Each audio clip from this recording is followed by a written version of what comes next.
change for you and kind of the expectations you have to have for Dex Williams and Tony Jones too. They had Josh to look kind of lean on, and now they're the leaders.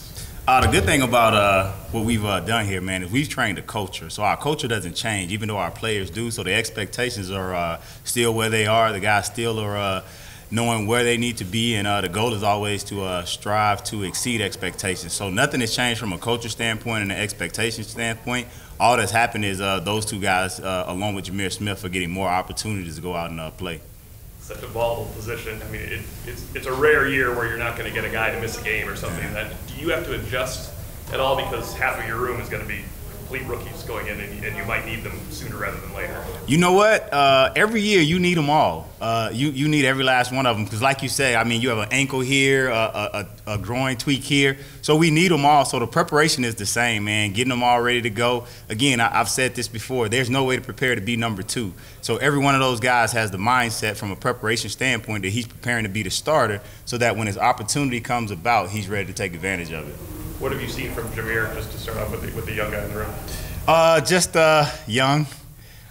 young, physical, big kid, man, and just retaining information really good, really fast at a fast rate. So that's very encouraging because, as you said, man, right now, every one of those guys we're relying on to play. So he's doing a great job retaining information, a great job of just going out and playing football and trusting the process right now. I think the last one for me, every year, young guys, pass protection seems to be the issue. Is it just they don't do it as much in high school, or is it a playbook situation where you have to know where it's coming from? That's a little bit of both. Being trained to do it, you know, when you're in high school, usually these guys are the best player on their team, so, you know, they aren't called to block a whole lot. They usually have the ball in their hands, you know, one way or the other. So it's that, and then it's also just our playbook is a lot bigger. So understanding where you fit into the protections and when the protections are called, you know, so that just takes repetition. Autry, what are your thoughts on Shafar Armstrong, and how much do you have him during a typical practice? You know what, Jafar right now, you've been seeing him go between running back and seeing him play receiver. He's a big, physical, strong, you know, young man. If I can plug right here, man, I hope I can get him in my room full time. So I'm putting a plug in right now. I would love to have Jafar in the room. You heard it here first. But just we're doing we on offense. You've kind of heard us. You've kind of alluded to the fact that there's some new faces. So what that creates for us as a offensive staff is we're doing a good job of, you know, trying to figure out how those pieces work together and putting guys in different situations to see how they respond, so that when we come back in the summer and move forward to the fall, you have a good idea of how that how all those puzzles are going to come together to make that perfect picture. The fact that it sounds like he can play both, and what we've seen, it looks like that too.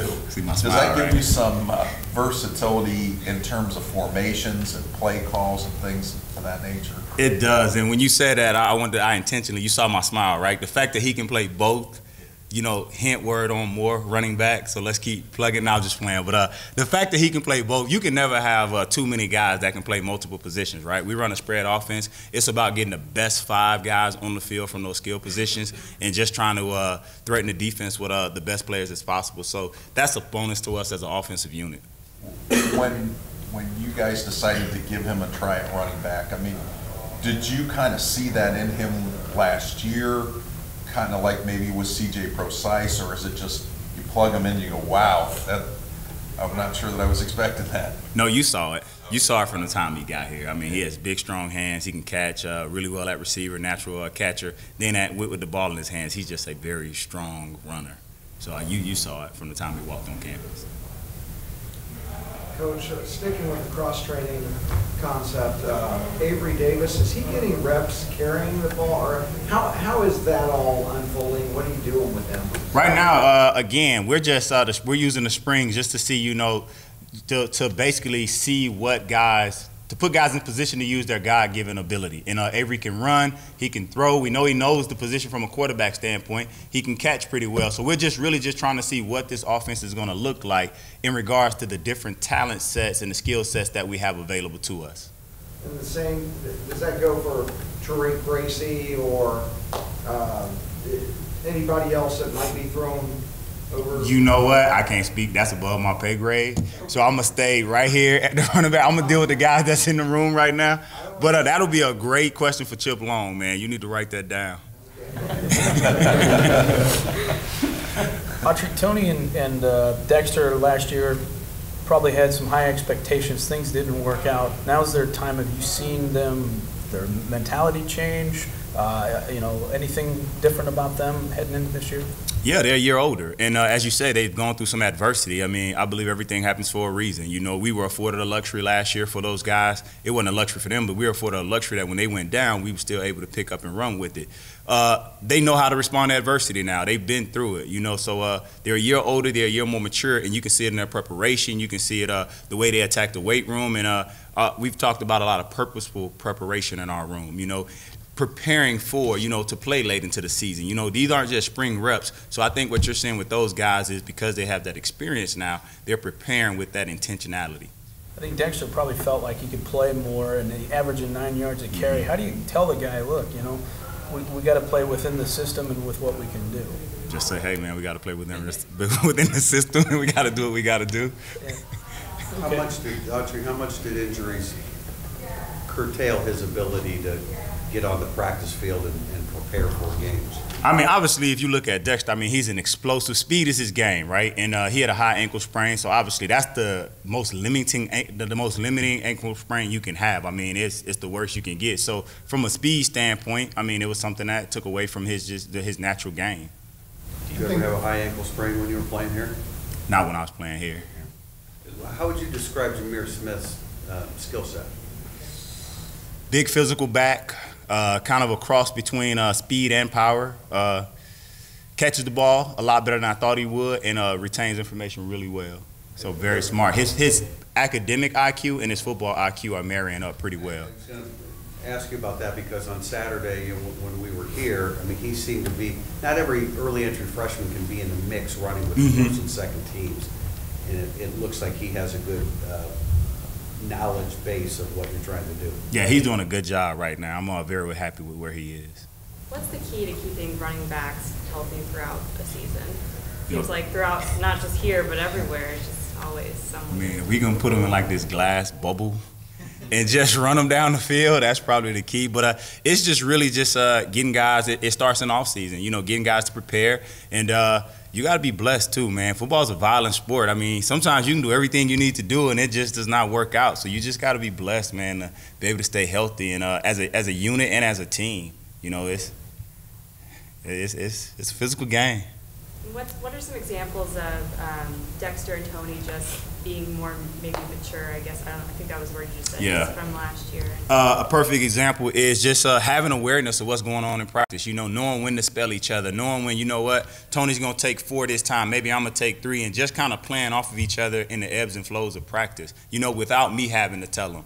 Watching them go up and correct Jameer Smith before I can even get to him because they're seeing the game, from the same perspective as I am. So things like that, you see the mental maturity, and you see it playing out in them from a standpoint of they're just playing, they're not thinking anymore. With Dexter being much leaner this spring physically, what does that allow him to do differently, and why was that a good call for him? He did not intentionally do that, so I'm not going to sit here and say we sat down and had like this master plan. I mean, if it sounds good, I'll say that. But we didn't like plan it out. I just think he was working his tail off, man, and he was working his tail off, and he cut some weight, and he's just out there playing. He's still a big, strong young man. I mean, he went down, he was at 215, and he's like 195. So he's still not a small guy, but he is leaner. So. Is Jameer wearing 34 and Tony wearing 6 as confusing to you as this thing? It is not, because I see him all the time. But it's funny because Dexter started in 34. Tony then had 34, and now Jameer has it. So, man, I'm hoping, man, we can continue that run right now of guys that, can come in, contribute, and just, start playing right away.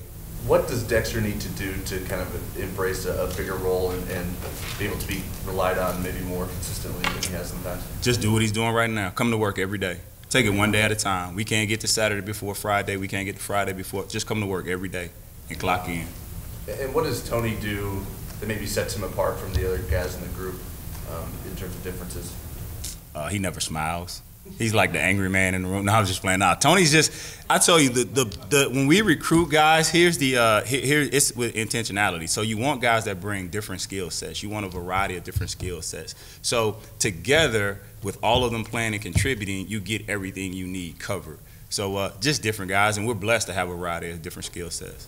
On that theme of the different skill sets, I think Dexter is perceived as the home run threat. Maybe Tony is that guy in the red zone and all. Is there anybody who's coming closest perhaps to being that one complete back, with blocking, receiving, and all aspects of it? I would definitely say they both are. They all are, because that's what we train every day. I mean, that's just what it is. We're training that every day. So I'm never trying to allow my guys to rest on one thing or the other. We are holistically developing every day, and I think they all are doing a great job. I mean, you'll see them pick up blitzes, you'll see them mix blitzes. I mean, it's just a part of it. So they're all doing a great job of just trusting in the process, coming to work every day, and understanding that we aren't, that right now in the spring, it's about getting better each day. It's about going out there and taking advantage of each opportunity, resting in between practices, and then coming back ready to go for the next practice so that we don't have any wasted reps. Because as I told them, man, everybody assumes the spring is a long time. I mean, you figure out that 2 hours a day, and I know after we finished a couple practices before, I said, hey, guys, we got 12 practices. You're talking about 24 hours is what it really boils down to. So just having a sense of urgency to, not take any reps for take them for granted, and then come out to work every day. I'll bring this up now because it's not the season, but running backs didn't lose a fumble last year.